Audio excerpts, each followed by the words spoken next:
The Ingram Law Office, providing quality legal representation for more than 50 years.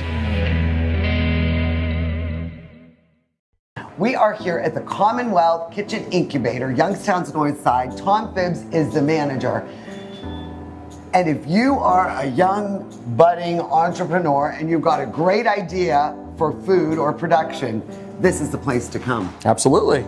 How long have you been open? We have been open for about 2.5 years now, and we're still trying to spread the word. I mean, I did not know anything about this till like a month ago. So you can come here and we help you get set up, whether you have an idea or a food business. We can walk you through all those good manufacturing practices and help you get ready for market. And you don't have to be a professional. You can also use this business if you wanted to do something, you know, on your own. Absolutely, yeah. So we have folks that do like the graduation parties, or Yes. it could be mom wanting to, cook for the graduation party. We absolutely can help with that sort of stuff. Or if you just have to do a large event, you can definitely come in and use it. You don't have to have a food business of your own. I'd like to introduce you to Miss Davine Smith, the owner of Desi's Comforts. Davine actually was the first caterer here at the kitchen to take over the space for the day. So we allow caterers to come in and take over the kitchen for a day if you're trying to start your catering business, and we have a takeout window. So you can literally have folks order meals and they can pick them up right here at the incubator. And Miss Davine was actually the one that sort of helped get this initiative going. Wow. Now, what is your specialty, Miss Davine? Because I see a lot of beautiful desserts here. Deliciousness. I do catering, and I prepare meals, and I deliver them to the elderly and to the homeless. I prepare meals here at the incubator. I think my specialty is the sauteed cabbage and garlic shrimp. Ooh, that sounds and delicious. the lemon glazed pound cake. Everybody loves, yes. I am definitely Watch trying yourself that. today. I want to Yes, try this. Now, is red velvet also one of your specialties? Because these are beautiful. I'm learning now, thanks to Tom and the incubator, how to do hors d'oeuvres and do like little mini treats, because a lot of people ask for little hors d'oeuvres and mini treats. Because appetizer and hors d'oeuvres are completely a different thing, and I've learned that. Casey, I'd like to introduce you to Michelle Wade, the owner of Scratch Food Crafters Catering. She's just getting started here at the kitchen, and a lot of really exciting, delicious stuff. And what kind of catering do you do? I do a little bit of everything. I make a salsa verde, that's one of my featured items, and I grow the tomatillos myself. I do too. We'll have to swap recipes when we're done with this. So this is one of your specialties, and then this looks amazing. What are these? These are potato pancakes. I made those to serve at the farmer's market tomorrow. Every Saturday morning, the Northside Farmer's Market over here across the street. Well, you remember the Franks, Amanda and Barry. They're the ones who turned me on to this from Joe Schmo's Hot Peppers. And this, I mean, how often do you come down here and jar your peppers? Well, right now it's on an order basis. So like when we get the orders from the stores, we come down here, we make an appointment and come down and get our peppers together and then deliver. Now, Barry, this is a recipe from your family. It is. It's actually, we've been making this recipe with my grandfather since I was a little kid, as long as I can remember. And how does he feel about you capitalizing on an ancient family secret? I had multiple meetings with him beforehand.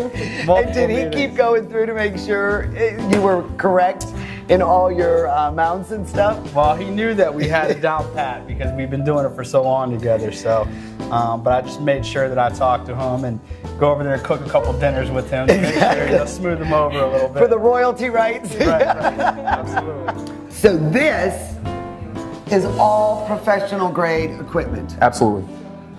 I mean, the freezer, you've got, what is a dehydrator? How does that work? This is a dual zone commercial dehydrator, basically top of the line dehydrator. So, some of us have those little ones that go on our countertop. They're white. You can dehydrate some tomatoes left over from the garden.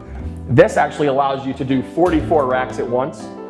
And wow! We have a proofing cabinet over here, so if you're doing large batches of breads, you can proof those a bunch at once. Dual convection ovens for our caterers, 10 burner range, 2 gas stoves. This is actually a large tilt skillet, so just like your skillet you use at home, but it's much, much larger to do like large catering jobs. We have to do large batches, and then actually you can tip it, which makes for transportation much easier. Now we're going back a few years. If you remember the Penguin Pub, this is now going to be a cafe. Wow! Amy Allen is going to manage the cafe. What is the title? Cultivate a Co-op Cafe. So Cultivate will be opening in the near future. And what do you plan on doing at the cafe? Well, the cafe is part of Lake to River Food Cooperative, so we're going to be sourcing a lot of foods from the food cooperative, and those will be utilized in our menu here. So it's really a farm-to-table feel that we have going on, using the local food. You think you'll be open like breakfast, lunch, and dinner, or what are you planning on? We're going to just open and we'll sort of play it by ear and adjust our hours accordingly. I mean, it is really a bright, cheery room, and I mean the back bar, everything looks beautiful. Well, we've talked about the 30-mile meal before, and Bethany here is the marketing arm. And what is your involvement with the incubator and the cafe? So the 30-mile meal is all about promoting local food by local producers, whether they're farmers, caterers, artisans. We want people that are sourcing local, buying food from local farmers. We want to spread the word about all of that. So we've got a ton of really exciting stuff happening here in the Mahoning Valley. And the Kitchen Incubator and the Cultivate Cafe and the Lake to River Co-op is just one really exciting piece of that story. Tom, this is a serious operation. I mean, you have a bottling machine? Yep, commercial canning line. So we've only had one full run, but we're doing a pasta sauce right now. It was really cool to see. You actually cooked it over here in the large 80-gallon kettle to bring it up to temperature. It's a hot fill line. And then it pumps right over here into the machine. It goes right into the bottles, down that conveyor, and you can do up to a case a minute. Now, what services do you offer here? So we offer free business coaching. So again, if you're still in the idea phase, you can call us and we can really help that grow. We also obviously have access to the kitchen. So if you have a food business, you can give us a call, you can use the space. And that's primarily it. So the coaching and the use of the facility. And then if you just wanted to rent it, if you were doing your own party or whatever. Absolutely. That's another way you could use this space. Absolutely. And we have cooking classes here the second and fourth Friday of every month. We have a food swap, Youngstown food swap, the first Sunday of every month, which is held in the cafe. So a lot of exciting stuff happening. You know, the big thing for us is economic development, and the easiest way, in our opinion, to help rebuild our city is by buying local food.